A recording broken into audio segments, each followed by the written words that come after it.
Anne, présidente des Antigones. Je prends la parole pour faire avec vous un point rapide sur la question des méthodes naturelles de régulation des naissances. Alors, les méthodes naturelles de régulation des naissances, qu'est-ce que c'est ? On touche là un premier problème, parce que selon la personne qui en parle, le terme de méthode naturelle peut regrouper en fait des choses très différentes. Pour schématiser, lorsque dans des sites internet officiels ou des dépliants officiels ou encore des manuels scolaires sur la contraception, on lit méthode naturelle, en général, dans ce contexte, ça désigne tout ce qui n'est pas un contraceptif chimique ou mécanique. Donc on met dans un énorme fourre-tout le retrait, donc le coït interrompu, ou compter les jours, méthode Ogino, et évidemment toutes ces méthodes absolument pas fiables, et les véritables méthodes naturelles, c'est-à-dire la méthode Billings ou encore la symptothermie, qui sont, elles, au contraire, des méthodes tout à fait scientifiques de régulation des naissances. Donc cette différence de vocabulaire explique notamment les différences statistiques qu'il peut y avoir en termes de fiabilité selon les sources sur ces fameuses méthodes naturelles. Parce que d'un site à un autre, on va trouver une fiabilité de 98%, sur un autre site de 75% par exemple. Ce sont des écarts énormes qui s'expliquent notamment, même si pas seulement, par cette difficulté de vocabulaire. Qu'est-ce qu'on regroupe sous le terme de méthode naturelle de régulation des naissances. Nous, quand on parle là, dans ce petit topo de méthode naturelle de régulation des naissances, on s'intéresse aux véritables méthodes naturelles, fiables, scientifiques, qui se basent sur l'observation du corps féminin et qui sont le fruit de beaucoup de recherches et de données scientifiques. Alors, les véritables méthodes naturelles de régulation des naissances se basent donc sur l'observation du corps féminin pour permettre aux femmes de repérer leur cycle et notamment leur moment d'ovulation et ainsi de donner la possibilité aux couples de s'unir ou non en sachant si au moment de leur union, ils peuvent potentiellement faire un bébé ou non. C'est d'ailleurs pour ça qu'on parle parfois dans le cadre de ces méthodes d'abstinence périodique. L'idée, c'est que si on veut dissérer une naissance lorsque madame est fertile, on s'abstient de relations sexuelles. Alors, rentrons un peu dans le vif de ces méthodes. Au quotidien, ça donne quoi ? Donc, il y a plusieurs signes à observer en tant que femme pour savoir où on en est de son cycle. Dans la méthode Billings, par exemple, on note d'une part les sensations qu'on a au cours de la journée au niveau de la vulve et d'autre part la qualité, donc couleur, texture, élasticité de la glaire cervicale. C'est-à-dire ce liquide qu'on trouve à l'entrée du vagin. Donc il faudrait plus de temps pour vous expliquer un petit peu ça en détail et notamment à quel mécanisme interne du corps cela correspond, à quelles hormones, à quel moment du cycle. Mais là, le but n'est pas de vous faire un cours. Donc je vous invite, si vous n'avez pas tout compris au vocabulaire que j'emploie, à aller faire vos propres recherches par ailleurs. Donc si on en revient aux signes à observer, on a donc la sensation et la glaire cervicale. Il y a aussi, on ajoute dans la méthode symptothermique à ces deux signes, un troisième, la température du corps, la température basale. Attention, la température, ce n'est qu'un signe de confirmation. Ce signe seul ne permet pas de bien se repérer dans son cycle. Il y a des méthodes qui sont uniquement basées sur la température, elles ne sont pas fiables. Donc les détracteurs de ces méthodes vont vous dire que tout ça est excessivement compliqué. Alors en réalité pas du tout.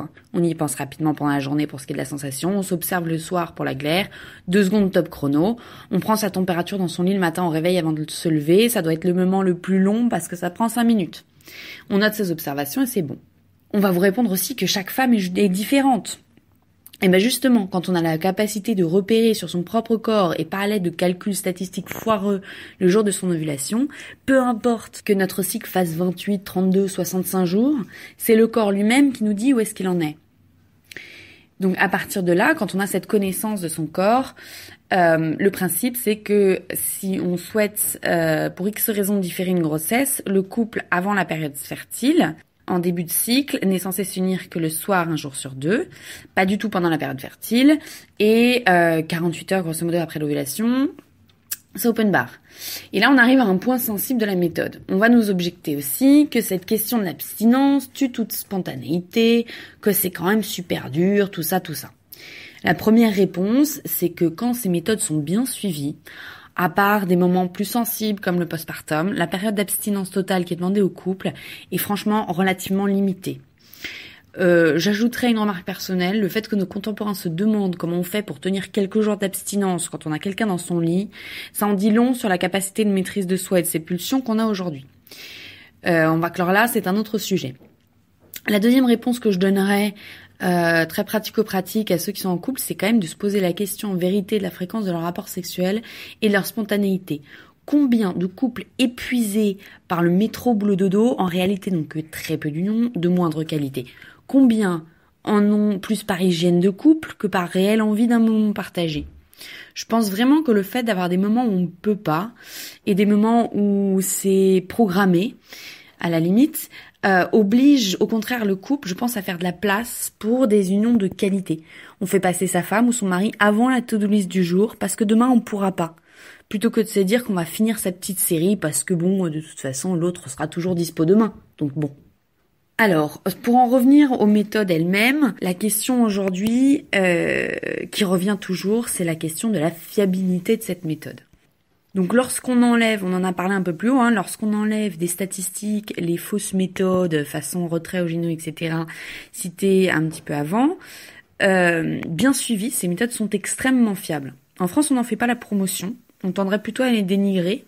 Mais quand on regarde notamment les statistiques de l'OMS qui sont un petit peu plus neutres sur ces sujets-là, ce sont des méthodes vraiment fiables qui ont des très bons scores sur tous les indices de référence sur le sujet, type indice de Pearl. Des scientifiques du monde entier se sont penchés sur ce sujet. Et par contre, je pense que ces méthodes nécessitent une réelle transmission de femme à femme ou de couple à couple. Ce sont des méthodes qui en réalité s'apprennent mieux en discutant avec un moniteur de vos observations ou une monitrice qu'en lisant un livre. Je vous engage, si ces méthodes vous intéressent, à vous former réellement sur le sujet. C'est pas des méthodes qu'on s'amuse à utiliser à la petite semaine. Mais à partir de quelques cycles d'observation et de tentatives de repérer son ovulation, on se rend compte que on prend assez rapidement le pli. On arrive aussi là à un autre point sensible de ces méthodes. Personnellement, je trouve qu'aujourd'hui en France, il est assez difficile de se former à ces méthodes. Les professionnels de santé, ils sont rarement formés et les milieux dans lesquels on en parle sont restreints. Quand on en parle à des professionnels de santé, la plupart font des grands yeux et vous traitent d'irresponsables. Mais il faut quand même considérer que les médecins, les sages-femmes n'ont pas de réelle formation sur le cycle féminin. Donc pour caricaturer, qui est-ce qui pratique ces méthodes chez les cathos et chez les écolos? Il y a peu d'organismes en France qui forment à ces méthodes et certains, faute de place, réservent aussi leur enseignement aux couples fiancés et mariés. Heureusement, on voit de plus en plus de professionnels qui montent au créneau sur le sujet. Il y a par exemple des sages-femmes qui se forment à ces méthodes pour pouvoir accompagner les couples comme les femmes seules dans cette connaissance de leur corps. Donc on va conclure, faute de temps, sur cette petite note d'espoir pour l'avenir. Je pense vraiment que ces méthodes sont le meilleur avenir possible en termes de régulation des naissances pour les femmes. Oui, elles sont quand même exigeantes. C'est pas la méthode adaptée quand on va enchaîner les coups d'un soir. Mais elles sont respectueuses du corps des femmes, qui est ni nié ni castré de la vie à naître, parce qu'elles ne sont pas abortives. Ce sont celles qui permettent aussi, je pense, le plus d'impliquer les hommes. Selon les couples, ceux-ci peuvent s'impliquer de différentes manières, mais dans tous les cas, c'est à deux qu'on choisit chaque jour de s'unir ou pas. Il s'agit de rester ouvert à la vie, sans rentrer dans une logique contraceptive du un bébé où je veux, quand je veux, ou alors on le fait sauter. À chaque fois que le couple veut s'unir, il est amené à se poser la question, et si on donnait la vie? Et ça, c'est essentiel, parce que je pense que ça permet enfin de réunir tous les aspects de la sexualité, union des corps et transmission de la vie. On replace là la sexualité dans le domaine du sacré, de tout ce qui nous dépasse. Le corps de la femme n'est plus un objet à consommer, mais le lieu d'une rencontre et potentiellement d'une transmission.